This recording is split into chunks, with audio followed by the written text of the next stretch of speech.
Hi, welcome or welcome back. Thank you for being here to everyone who is watching and or listening. I'm so grateful for this podcast and to be able to share some time with you in your day, wherever and whenever that might be. Today, I want to talk about embodiment. And of course, there's a lot of content out there talking about embodiment, but some very specific points have come to me lately in this beautiful soup of information and invitations that feel like they want to be spoken to you in terms of how we fully experience this life that we have been gifted with.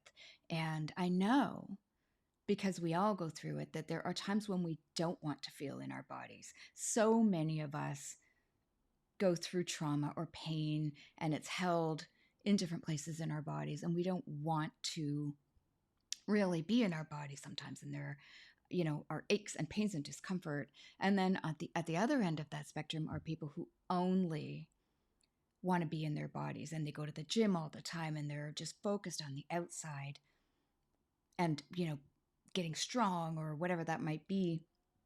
Sports excellence, for instance, or confidence on a stage, but just purely physical. What I want to talk about today, what wants to be shared, is this concept that I first heard from Richard Rudd. And it's part of my gene keys, if you're not familiar with Richard Rudd.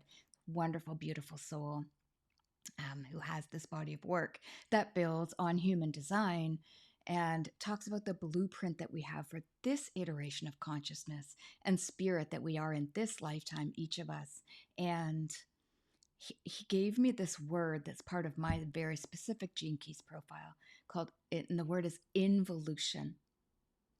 And I talk a lot about evolution, our species evolving, and where there's this great awakening happening, and we are opening our hearts and opening our minds, and our spirits are kind of, it feels like coming online almost as we connect more, especially with this venue, the internet, that allows us to become more connected.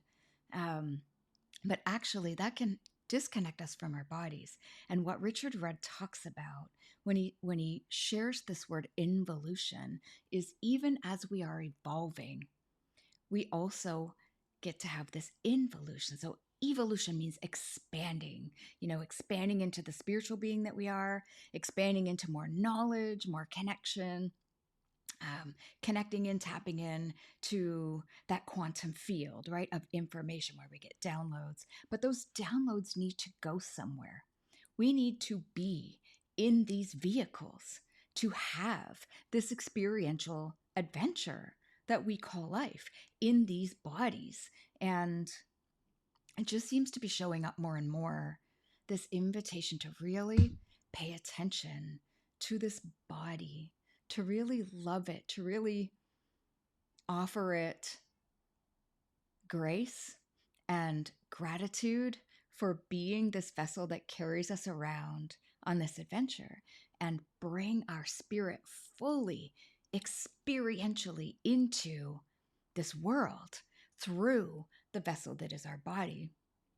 And I was watching this beautiful incense the other day, and it was curling up as it was burning, this most beautiful design in the smoke. And it was just mesmerizing, captivating, and very in this moment. It brought me into this deep presence, this meditative state, which I already was in, but just watching that incense was such a joy, almost ecstatic experience in this moment. And ecstasy is what we are capable of when we're fully embodied, spirit embodied. We're meant to have, sorry if I'm bumping the mic there. I'm saying a lot today, and I apologize. I haven't recorded a podcast in a little while, and I'm fresh back at it, and I love that, and it's perfect. Um, there we go again. I apologize. And I know the message is beautiful and wants to be shared anyway. So here I am watching this incense, and it occurs to me that it's a perfect example of what we're talking about, where the smoke is so beautiful, but it is the result of something physical. It's almost an intangible thing and flowing and undulating. But the incense took a human being or a company, in this case, this lovely handmade incense from India that I was burning. Somebody gathered those ingredients and put them together on a stick of incense carefully so it would burn just beautifully and it would smell spectacular. And they took the time to know how to do this and create this product that then I bought and had to have a fire to light it and a holder to hold it just so that the incense could curl. There's the matter, and the spirit is like the smoke, right? You can't have that beautiful, intangible experience of enjoying the undulating smoke without the physical embodiment, without the physical vessel to create the smoke and the fire to burn it. All of the elements are going into play for so many things that we enjoy in this life and to create us. And that's what I wanted to just carry on and say here was, think about, if this isn't doing anything for you, if you wish to expand on this, imagine all the elements that had to form in the history of this universe to go into creating you.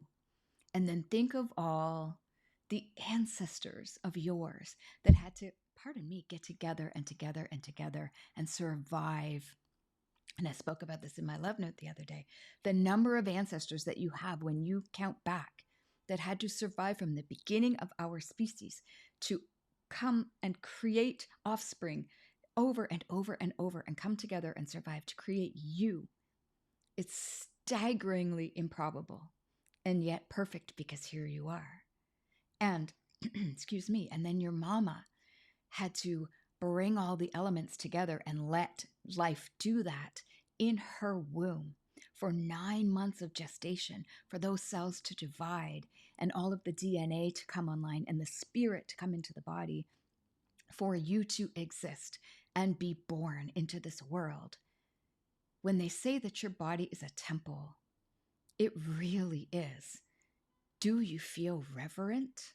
The reverence for this temple that holds your spirit and all of your experiences and your brain and body that can process all of these experiences and make sense out of them in a way that you get to then navigate and have free will and decide what you want to do moment by moment, how you want to react to or even not, and just observe what shows up to you in any given moment.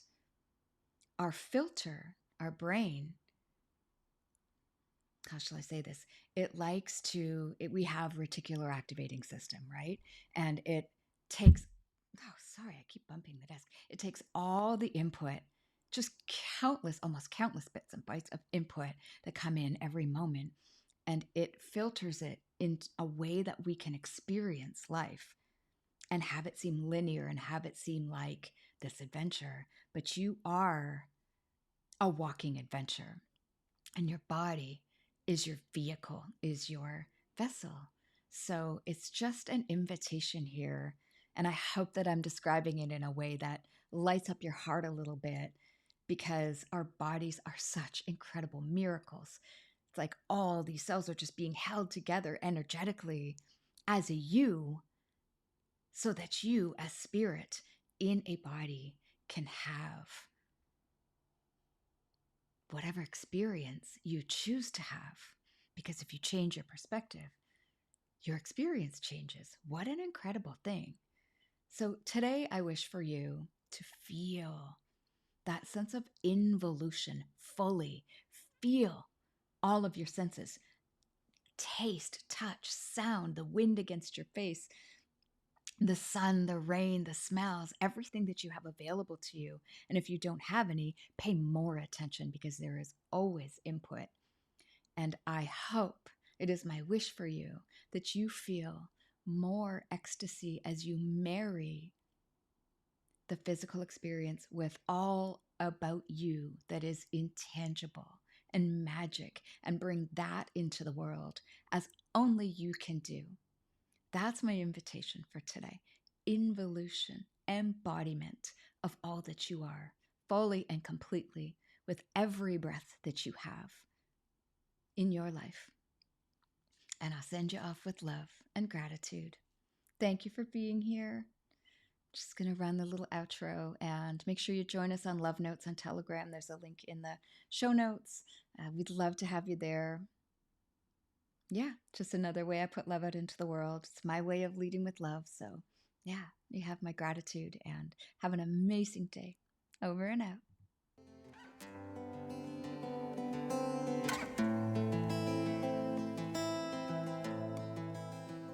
Wherever you are and whatever you're doing, I hope you enjoyed this episode and it helped you open your heart, feel inspired, and know that we are all connected.